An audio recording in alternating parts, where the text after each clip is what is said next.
Saudara, pemerintah melalui Badan Pangan Nasional atau National Food Agency mendorong penguatan lumbung pangan atau food estate di seluruh wilayah di Indonesia. Tujuannya dengan adanya lumbung pangan di setiap daerah jadi indikasi menguatnya kemandirian pangan yang berdampak positif terhadap ketahanan pangan nasional. Implementasi pengembangan proyek food estate diawali dengan membangun food estate di Provinsi Kalimantan Tengah, Sumatera Utara dan juga Nusa Tenggara Timur sejak tahun 2020 lalu. Dan saudara, food estate direncanakan akan terus dikembangkan sampai pada tahun 2024 ini. Dari data Kementerian Pertanian, luas lahan food estate di Kalimantan Tengah berjumlah sekitar 70.000 hektar. Sedangkan di Sumba Tengah mencapai 10.000 hektar, terdiri dari luas padi 6.000 hektar dan jagung 4.000 hektar.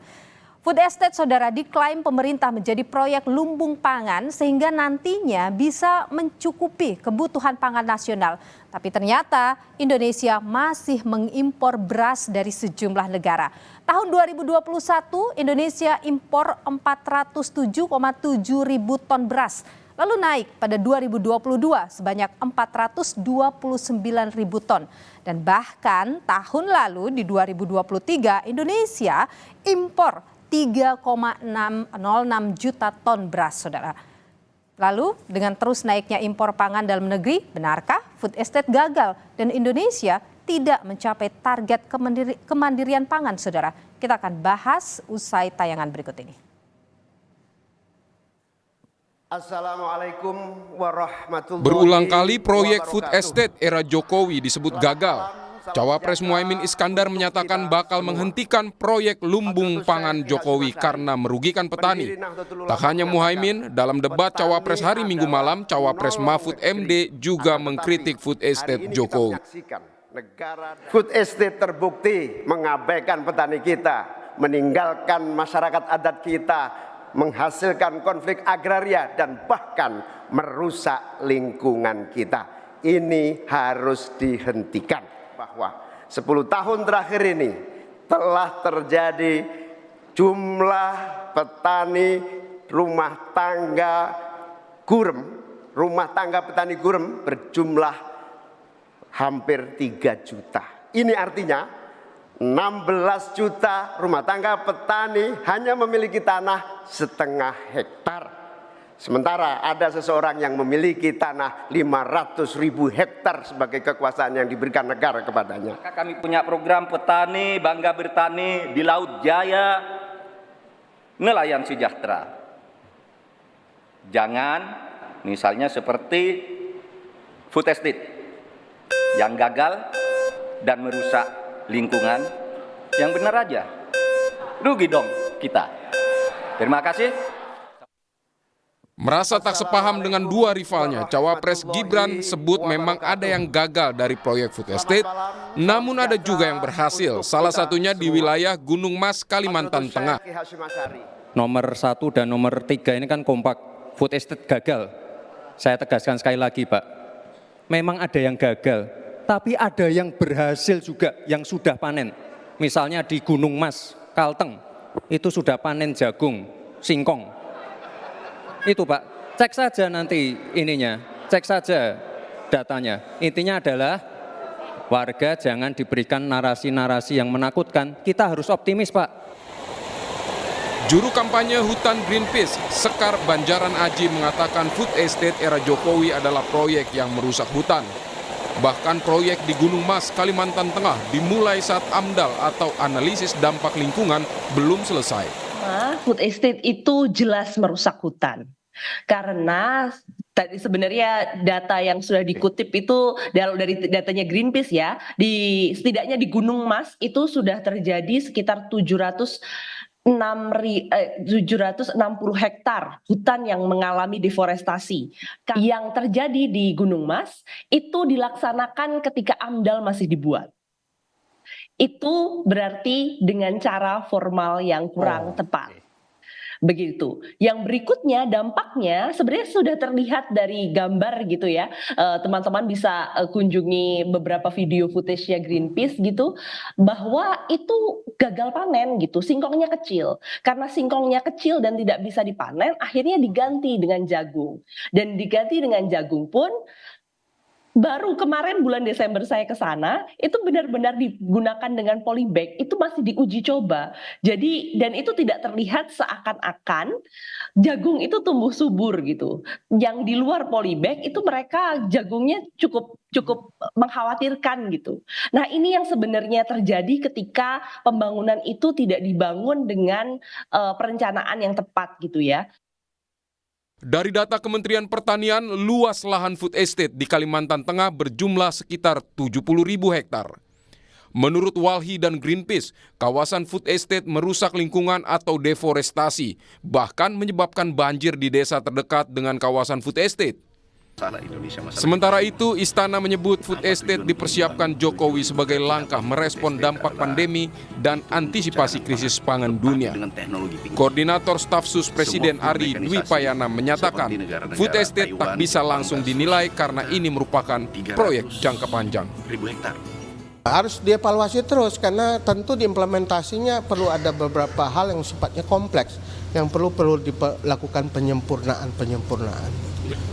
Kebijakan food estate itu kan untuk merespon situasi yang kita hadapi ya. Kita tahu bahwa situasi perekonomian dunia saat ini tidak baik-baik saja ya. Ada yang kita sebut ancaman krisis pangan. Jadi setelah pandemi teman-teman ketahui bahwa seluruh dunia menghadapi ancaman krisis pangan nih. Bukan kali ini saja food estate era Jokowi dibahas dan dikritik. Sebelumnya, pada debat Capres juga sempat disinggung soal kegagalan food estate dan dampaknya pada warga sekitar dan lingkungan. Tim Liputan, Kompas TV. Proyek lumbung pangan atau food estate yang digencarkan oleh Presiden Jokowi kembali menjadi sorotan. Seperti apa para paslon menyoroti para masa depan dari food estate ini, saudara? Kita perbincangkan, saudara, apakah benar bahwa paslon urut 1 dan juga urut 3 ini sama-sama mengkritik food estate dengan menyebut bahwa proyek ini gagal dan harus dihentikan. Dan termasuk juga benarkah ada kerusakan lingkungan yang terjadi di Gunung Mas, Kalimantan Tengah, dan ini memang benar-benar gagal. Kita perbincangkan, saudara, sore hari ini bersama Idam Arsyad, Wakil Deputi Tani Nelayan Timnas Amin, Astrio Feligen, Juru Muda TKN Prabowo Gibran, dan juga ada Alexander Soni Keraf, Dewan Pakar TPN Ganjar Mahfud, dan ada Bayu Herinata, Direktur Walhi Kalimantan Tengah. Selamat malam Bapak-Bapak, sehat selalu? Malam. Ya, malam. Saya ingin ke Mas Idam dulu ini, Pak Idam, karena dalam debat Cawapres kemarin tegas sekali Cawapres Anda menyebut bahwa ini harus dihentikan karena ada kegagalan begitu dalam proyek ini. Mungkin bisa Anda informasikan datanya dari mana dan benarkah memang ingin tidak akan melanjutkan 01 ini, food estate ini? Ya, saya kira pernyataan dari Gus Muhaimin di dalam debat dan beberapa media sangat tegas bahwa ke depan kita tidak akan melanjutkan program food estate. Sebenarnya ini bisa dipandang sebagai satu ajakan untuk kemudian melakukan reparadigma terhadap pembangunan pertanian pangan kita. Karena food estate ini kan sebenarnya itu paradigmanya skala besar, jadi skala luas. Kemudian kita tahu kalau dalam konteks Indonesia sebagai negara agraris, ketika kebijakan pembangunan pertanian itu kemudian bertumpu kepada tanah skala luas, pasti akan menimbulkan beberapa dampak. Setidaknya akan memicu konflik agraria, karena lahan-lahan yang ada dipakai sangat luas. Dan kita tahu bahwa tidak ada lahan di Republik ini kemudian tidak punya kepemilikan atau penguasaan. Itu satu. Yang kedua, kita tahu bahwa di lapangan kita melihat food estate itu pasti monokultur, jadi diversifikasi pangan kita nggak terjadi, itu pasti akan merusak lingkungan. Nah, yang ketiga adalah pasti mengabaikan hak-hak masyarakat, terutama masyarakat adat di sana. Dan itu hampir di semua lokasi food estate itu bermasalah dengan masyarakat lokal, bermasalah dengan masyarakat adat kita. Nah, yang kita sebut gagal di depan mata karena kita tahu bahwa food estate ini kan bukan program baru ya. Di zaman Orde Baru kita mengenal apa yang disebut dengan pembangunan pencetakan sawah di lahan gambut sekitar 1 juta dan itu ternyata gagal karena tidak ada produksi di sana, bahkan akibatnya menimbulkan krisis iklim. Kemudian di era pemerintahan SBY juga demikian, program yang namanya MIPE, Merauke Integrated Food dan Energy State juga gagal dan kembali diulang di era pemerintahan Jokowi dalam kerangka mengantisipasi dampak dari ancaman krisis pangan karena pandemi. Nah, kita tahu pertanyaannya, apakah ada produksi di sana? Nggak ada produksi. Kenapa nggak ada produksi? Buktinya sampai hari ini kita masih tinggi angka impornya. Jadi tujuan pragmatisnya aja nggak tercapai, apalagi tujuan bersifat. Tapi Pak Idam, ada program pengganti untuk misalnya bicara ketahanan pangan? Kalau tidak setuju dengan food estate-nya? Kalau kita nggak setuju, makanya di dalam visi misi kita tegaskan bahwa ke depan pembangunan pertanian pangan kita itu harus kembali kepada menempatkan rumah tangga petani sebagai pilar ketahanan pangan kita. Jadi balik ke rumah tangga petani kita. Ada banyak keuntungan kalau misalnya kita melibatkan petani dalam pengembangan. Baik, kita tangkap sampai di sana Pak Idam. Saya ke Pak Alex dulu. Kalau dari 03 apa sebenarnya yang paling fundamental yang membuat tidak mau melanjutkan food estate ini? Begini ya, khususnya kita bicara mengenai food estate di Gunung Mas ya, yang juga dikatakan oleh Saudara Gibran bahwa itu berhasil dengan memanen singkong dan juga jagung dari Polybag dan seterusnya. Semua data sudah dipaparkan oleh Greenpeace dan Walhi, bahkan mungkin Saudara Bayu bisa menambahkan. Mohon maaf, itu daerah asal istri saya, keluarganya dari sana, di Gunung Mas itu, jadi saya tahu persis. Tetapi yang menarik bagi saya adalah bagaimana pemerintah sekarang ini mempertontonkan tuna integritas dalam kaitan dengan food estate di Gunung Mas. Kenapa? Karena sejak awal memang tidak ada perencanaan yang serius, bagaimana dikatakan AMDA tidak dilakukan. Dan saya punya dugaan kuat bahwa bukan untuk food estate, tapi untuk mengambil kayunya. Setelah kayu diambil, kemudian dikatakan dana pemerintah tidak turun, lalu kemudian dibiarkan terbengkalai menimbulkan kerusakan lingkungan. Tiba-tiba muncul lagi manipulasi, ini soal tuna integritas lagi, manipulasi dengan menanami jagung di dalam Polybag yang diklaim oleh Saudara Gibran sebagai berhasil. Ini kan kebohongan. Lalu kemudian staf khusus Presiden Saudara Ari Dwipayana bahkan dalam tayangan tadi semakin berusaha untuk mencari kebenaran. Ini semua kita, bukan begini Mbak, kita memilih calon pemimpin bangsa ini. Jangan mempertontonkan tuna integritas dengan berbagai manipulasi untuk memecahkan masalah, tetapi menimbulkan masalah, muncul masalah kerusakan lingkungan dimanipulasi dengan singkong di dalam Polybag. Pak Alex, mohon maaf, saya potong sedikit. Pak Alex, mungkin kameranya bisa agak ke tengah lagi, Pak Alex, supaya bisa terlihat jelas. Sangat tidak baik untuk bangsa ini. Kita tontonkan manipulasi dari satu manipulasi ke manipulasi lain gitu loh. Maaf saya potong. Kemudian apakah ada program pengganti lain begitu untuk menggantikan program food estate dari 03? Kalau soal food estate di Gunung Mas, kita harus menuntut pertanggungjawaban pemerintah atas berbagai tata kelola yang tidak benar dan kerusakan lingkungan. Baru kemudian tutup pemerintah memperbaiki, merehabilitasi lahan itu. Kalau soal pangan, kami itu punya visi bukan ketahanan pangan, tapi kedaulatan pangan. Sebagaimana mimpi Bung Karno yang ditanyakan oleh Mahfud dalam debat soal kemandirian ekonomi dan kemandirian pangan. Baik Pak Alex, saya tahan di sana. Kedaulatan pangan itu yang kemudian petani kita dengan lahan-lahan produktif untuk mereka memproduksi pangan nasional dan bukan mengimpornya atau melakukan manipulasi yang menyebabkan kita punya persoalan pangan ini. Oke, baik Pak Alex, saya tahan di sana. Saya menjelaskan program kami kok dipotong, nanti dikira kami hanya kritik, tidak punya program, tidak fair. Baik, Pak Alex, kami tangkap soal kedaulatan pangan itu yang ingin ditonjolkan oleh 03. Saya Sony Keraf, mohon maaf supaya dikenal sebagai pemirsa, bahwa saya Sony Keraf. Alex itu cuma nama baptis, jadi mohon maaf. Oke, baik Pak Sony. Saya ke Mas Astrio, ini kritikannya ada banyak yang membuat food estate ini dikritik meskipun diklaim berhasil oleh Gibran, tapi fakta yang disebutkan tadi bahwa ada beberapa hal termasuk soal kerusakan lingkungan yang kemudian ternyata Gunung Mas itu baru uji coba, tidak ada AMDAL dan sebagainya. Bagaimana bisa melanjutkan program yang seperti itu, Mas Astrio? Ya, terima kasih banyak Mbak Niluh. Pertama saya ingin mencoba merunutkan logika kenapa konsep food estate merupakan konsep yang paling tepat dulu sebelum saya akan menjawab tudingan-tudingan yang dilontarkan. Pertama, ancaman krisis pangan itu disebabkan bukan hanya oleh perubahan iklim maupun konflik geopolitik yang hari ini terjadi. Selain daripada itu, Indonesia mengalami laju penurunan alih fungsi lahan pertanian itu sekitar kurang lebih 100.000 hektar per tahun. Maka daripada itu, kita perlu melakukan program ekstensifikasi, berikut juga dengan intensifikasi.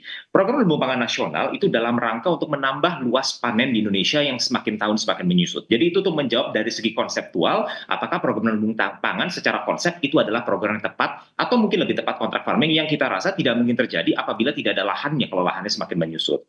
Lalu yang kedua adalah kami ingin mendorong masyarakat untuk semakin hati-hati menerima data mana yang tepat dan data mana yang tidak tepat. Kami sekarang merasa bahwa terlalu banyak tendensi terutama dari paslon 01 dan 03 untuk melontarkan data-data yang tidak tepat dan terutama tidak update. Karena banyak referensi-referensi yang dipakai, misalnya data dari Walhi. Yang mana misalnya tidak tepat dan tidak update itu? Itu misalnya adalah data yang dipakai di pertengahan tahun atau awal tahun 2023. Data soal apa? Jadi begini, ketika dibilang singkongnya tidak tumbuh, ketika dibilang tidak ada jagungnya di dalam polybag misalnya. Kalau dibilang singkongnya tidak tumbuh, memang ketika di 2020 terjadi proses clearing, food estate itu tertunda selama lebih dari 2 tahun karena pandemi COVID dan karena kita melakukan proses land treatment. Tetapi per akhir tahun kuartal 4 2023 proses penanaman sudah dimulai dengan 7 hektar jagung dan 3 hektar singkong. Nah, maka daripada itu, untuk mencegah debat ini menjadi debat kusir, kami juga ingin mengundang justru pihak-pihak yang mengkritisi untuk hari ini atau besok atau minggu ini datang langsung ke Desa Towai Baru. Lalu tuduhan-tuduhan misalnya katakanlah kita meloncati izin yang sudah ada maupun kayunya diambil. Itu mengapa kami ingin mengundang teman-teman semuanya ke Desa Towai Baru, karena kayu yang hasil clearing itu semuanya masih ada di situ dan bahkan sebagian digunakan untuk unsur hara proses penanaman awal.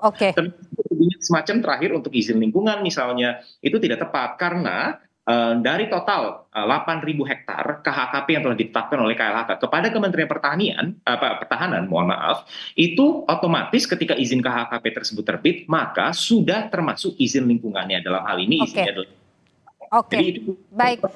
Ini yang menyesatkan masyarakat. Terima kasih. Baik, saya tahan di sana Mas Bayu. Saya ke Mas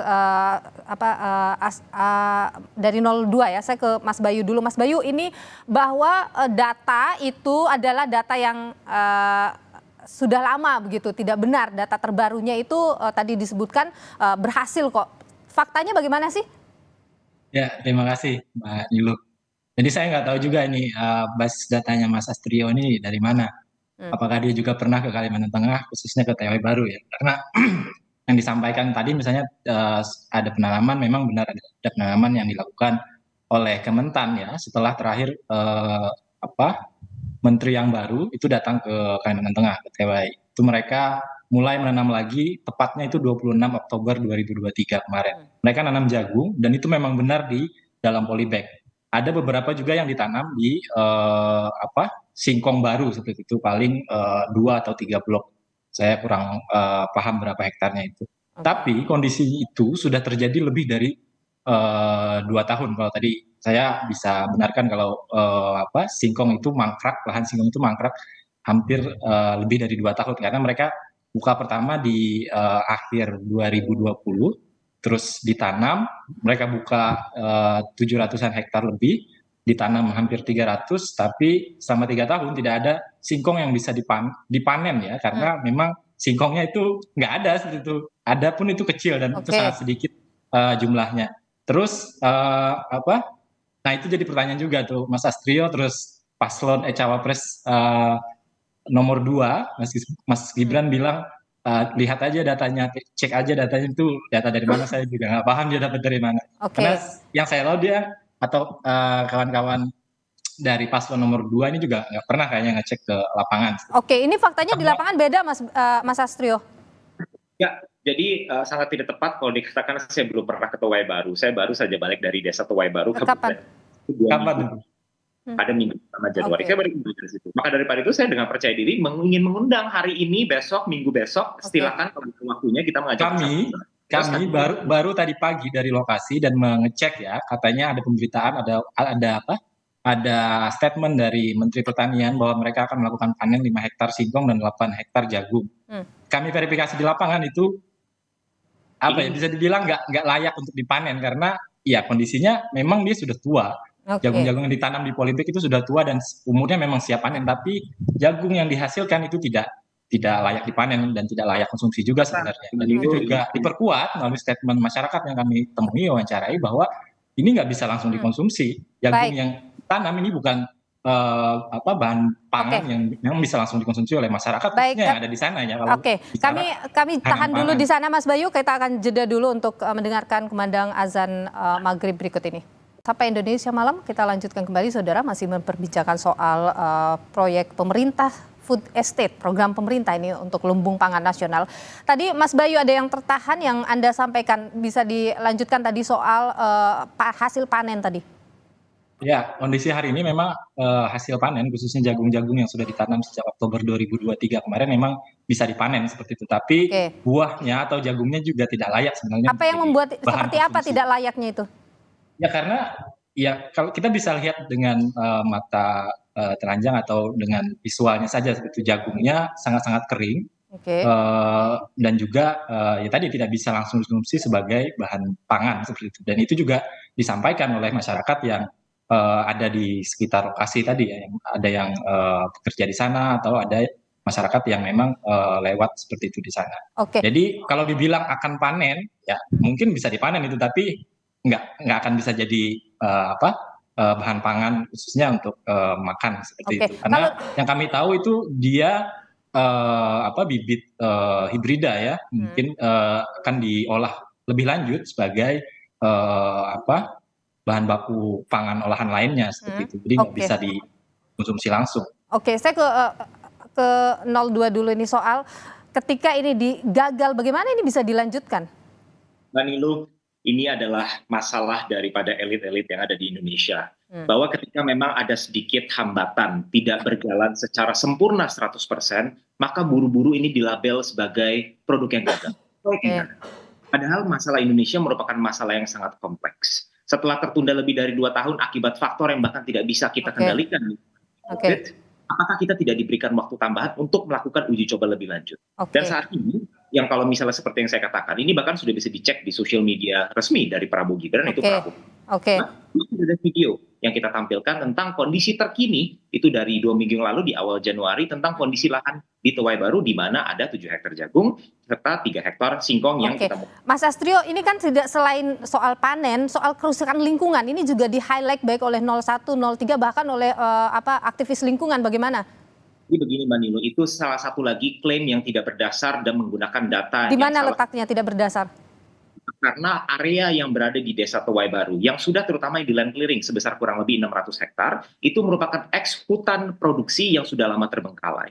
Justru yang dilakukan adalah kita merubah lahan yang sudah terbengkalai tersebut menjadi lahan produktif untuk fungsi-fungsi pertanian. Buktinya apa? Di sekitar lahan yang sekarang digunakan di desa Tuwai Baru seluas 600 hektar tersebut banyak sekali dijumpai kebun kelapa sawit maupun HTI-HTI yang sudah ada. Itu membuktikan bahwa kawasan di desa Tuwai Baru tersebut bukan merupakan hutan alam, hutan lindung atau area konservasi seperti yang selama ini digembar-gemborkan. Tidak ada juga pula cerita kita menggusur, mohon maaf, masyarakat adat yang ada di situ, karena itu memang tidak. Tapi Mas Astrio, kan kalau kita bicara tadi Anda menyebut soal sawit, itu kan bukan lumbung pangan sawit itu.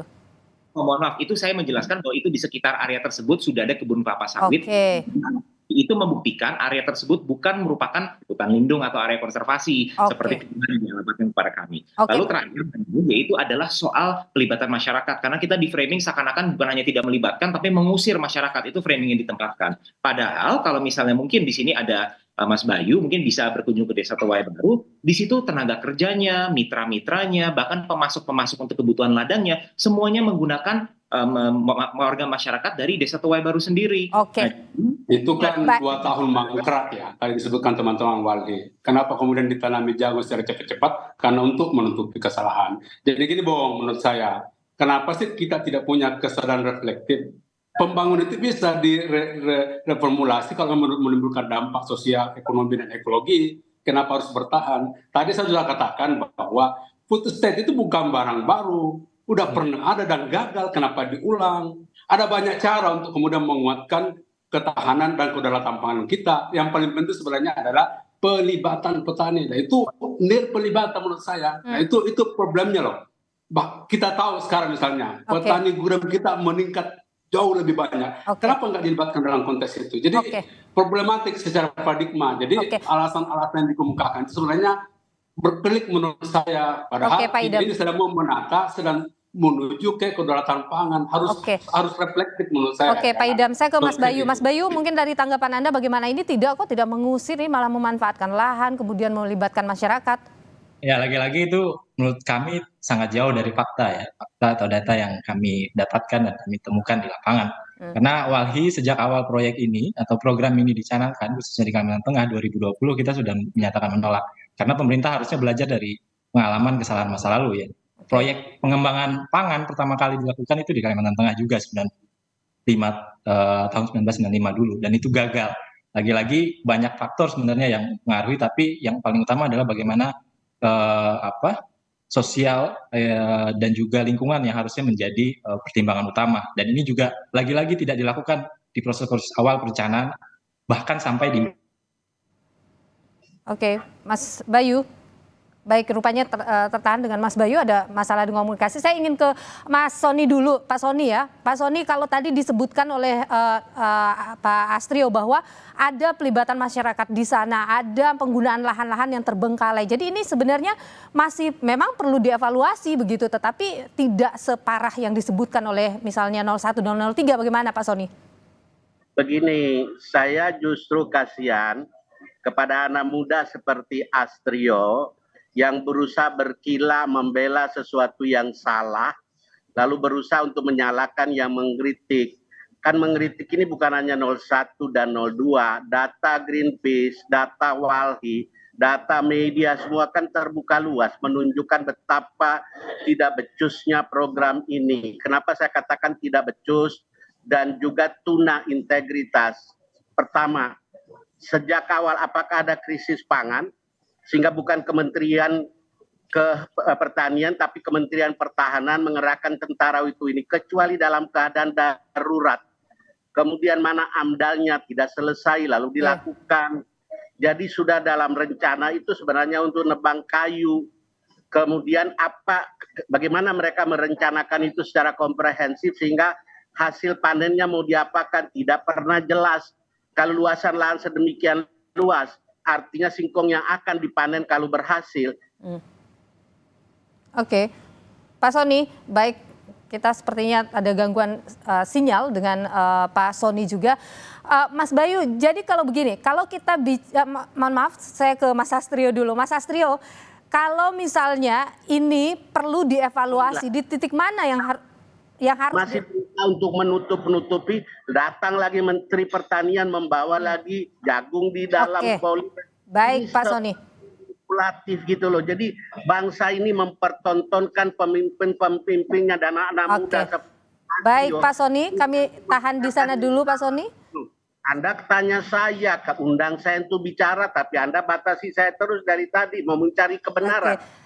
Baik, Pak Sony, kita akan berikan kesempatan ke narasumber yang lain juga untuk memberikan penjelasannya juga. Saya ke Pak Astrio. Pak Astrio, soal ketika ini dinyatakan perlu dievaluasi karena ada banyak catatan, apa yang paling jadi catatan dari 02 kalau ini mau dilanjutkan? Gitu loh. Jadi Kompas juga harus fair, beri kesempatan cara kalau memang Ini mungkin masih belum. Baik Pak Sony, baik. Kepada kita yang berusaha membenarkan apa yang salah gitu loh, dan mencari-cari kebohongan baru. Oke, ditahan dulu Pak Sony, saya ke Pak Astrio dulu, Pak Astrio. Karena ada punya kok. Prabowo Gibran tidak anti kritik.